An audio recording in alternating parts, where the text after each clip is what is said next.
Saya mau membahas kenapa aku gak diperbolehkan untuk ngomong bahasa Indonesia di channel saya. Kan itu nak cakap bahasa Indonesia itu kan suka hati ai. Lu mau kontrol apa ke?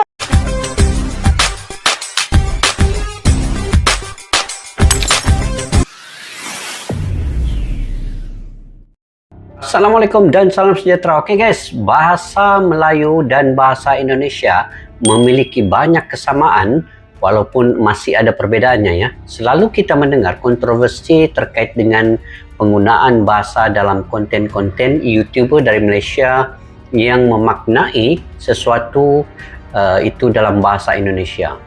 Baik yang mendukung penggunaan bahasa Indonesia maupun yang menganggapnya sebagai hal yang kurang tepat ataupun bahkan sebagai dosa ya. Dalam prosesnya akan dipertimbangkan faktor-faktor budaya, sejarah, politik dan juga sosial yang mungkin mempengaruhi pandangan tersebut.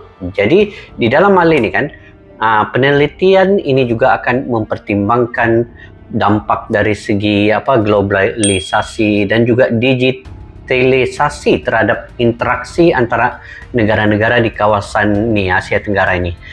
Nah, termasuk Malaysia dan Indonesia. Bagaimanapun perkembangan teknologi dan internet telah memfasilitasi pertukaran budaya, bahasa, dan apakah perdebatan ini sebenarnya mencerminkan ketegangan yang lebih luas antara negara-negara di wilayah ini. Ini persoalannya guys. Jadi dalam video pada kali ini saya ingin mereaksi satu video daripada channel EV Pan ya. Kepada yang baru ketemu, seperti biasa boleh subscribe, like, share, dan komen juga dengan judulnya apakah dosanya ngomong bahasa Indonesia. Nah, jadi dia ini mungkin orang Malaysia. Jadi saya pun belum pasti lagi guys. Jadi yuk kita sama-sama semak video ini. Assalamualaikum warahmatullahi wabarakatuh. Selamat sore. Salam sejahtera untuk kita semua. Shalom. Om Swastiastu, Namo Buddhaya, dan salam kebajikan.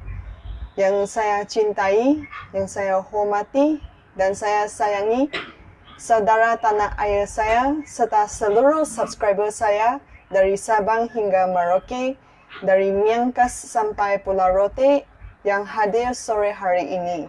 Apakah kalian sudah makan? Sampun dahar, sek me, jiak pao liang bo.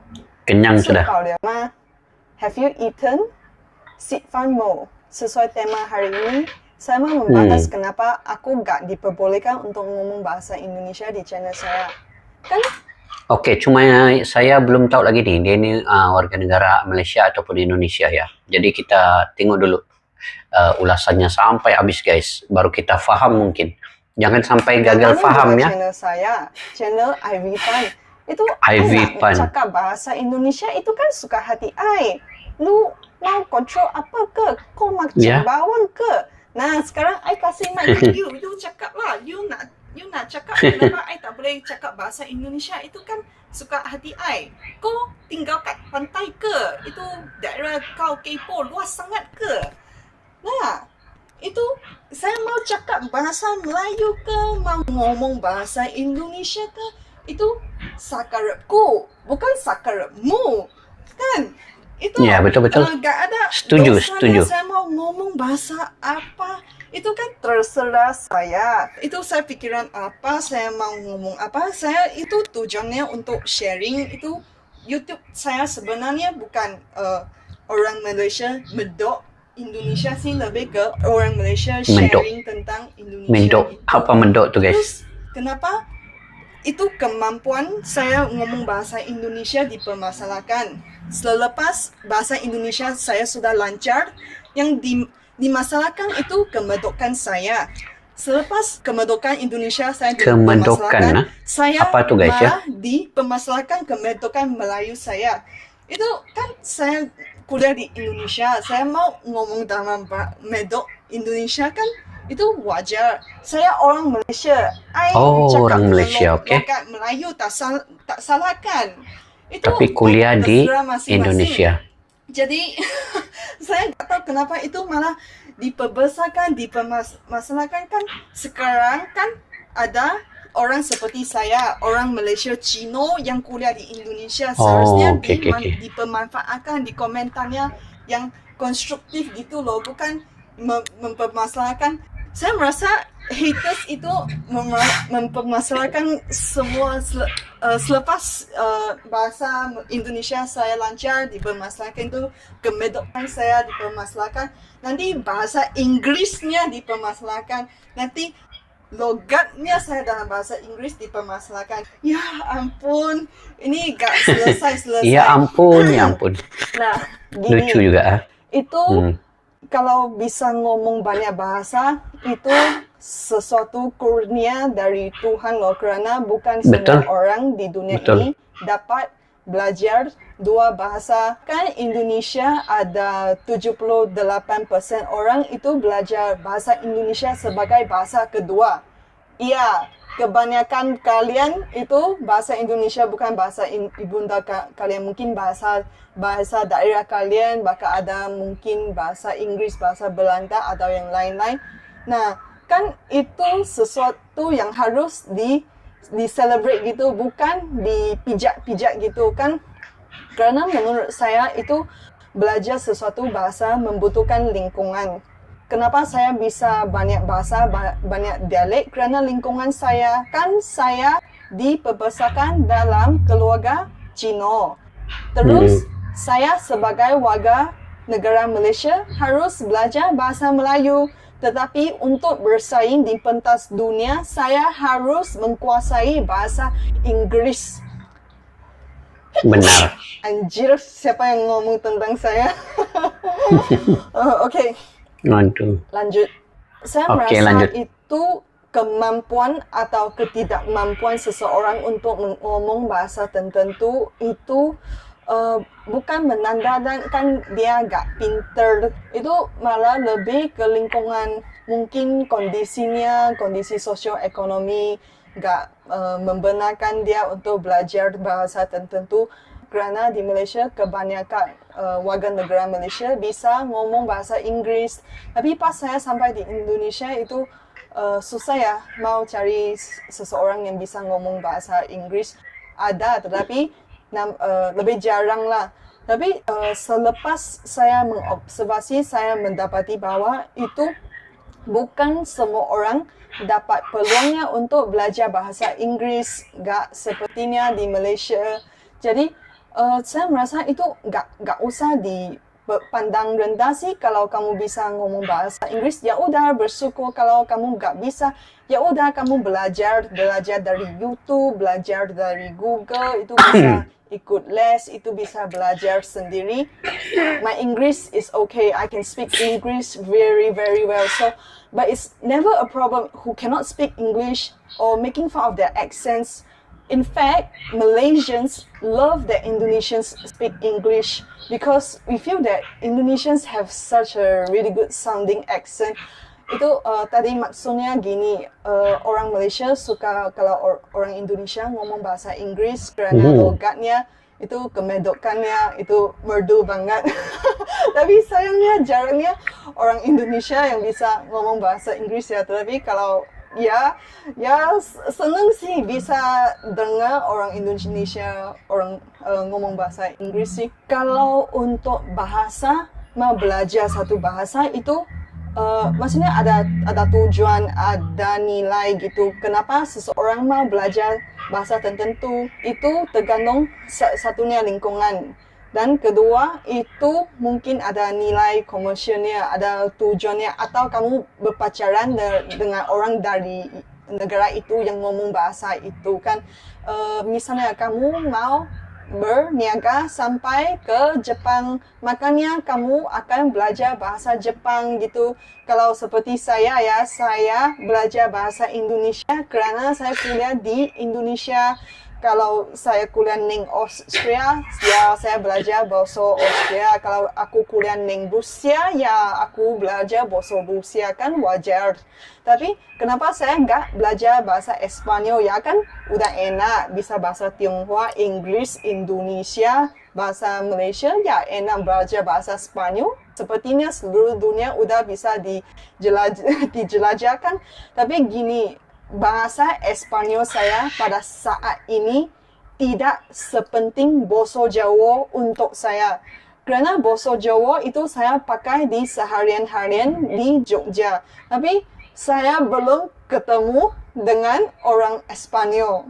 Saya nggak butuhkan gitu loh. Atau ada segelintir orang mereka belajar bahasa tertentu untuk mendapat ilmu pengetahuan dari bahasa itu. Biasanya ilmu pengetahuan sesuatu bangsa itu tersirat dalam pantun atau gimana, seperti ahli arkeologi, ahli linguistik, mungkin mereka jadi ahli arkeologi di Egypt ya. Jadi mereka mau belajar bahasa Egypt biar gampang untuk pekerjaan mereka. Tapi menurut saya itu cara paling gampang untuk belajar sesuatu bahasa itu emang lingkungannya. Makanya saya sampai Indonesia, bahasa Indonesia saya cepat lancar. Kalau saya bisa ngomong dialek ya gini kerana lingkungan saya. Kan dulu di video sebelumnya saya bikin video di rumahnya teman saya di Sabah. Nah gini, dia orang Kek. Terus dia besar di Penang yang bahasa daerahnya Hokkien.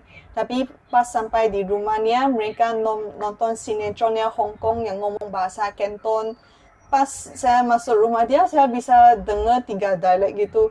Itu dari TV-nya bahasa Canton. Pas dia teman ayah saya ngomong dengan ayah saya pakai bahasa Hokkien. Tapi pas makannya semua orang Kek ya ngomongnya bahasa Kek. Jadi tapi semua bahasa itu saya belum lancar sih, tapi saya mengerti sedikit kok. Itu seperti kamu membiasakan kamu sendiri dengan suatu bahasa. Itu kalau kamu pakai terus, kamu bisa belajar dengan cepat. Kalau kamu belum menguasai, kamu nggak pakai, itu bakalan lupa loh. Itu sebelumnya saya menceritakan, saya mau ngomong tentang teman Jepang saya ya. Nah, teman Jepang yang kuliah di Jogja itu mamanya orang Indonesia. Selepas dia nikah sampai ke Jepang, ya pakai bahasa Jepang terus, bahasa Indonesianya lupa. Nggak lupa semuanya sih, tapi ya nggak pakai 10 tahun, 20 tahun, ya lupa itu ceritanya. Jadi, menurut saya kalau kalian bener-beneran ya yang mau belajar bahasa, biasanya saya lihat orang Indonesia suka belajar bahasa Inggris ya. Ya, kamu harus bermula dengan sendiri. Kamu mungkin ngomong dengan bule, tapi kan bule datang pergi. Jadi menurut saya kalau sama sih cara saya belajar bahasa baru. Saya belajar dari 1 sampai 10, selepas 1 sampai 10 saya belajar sampai 100. Selepas itu saya belajar day of the week, hari Minggu gitu.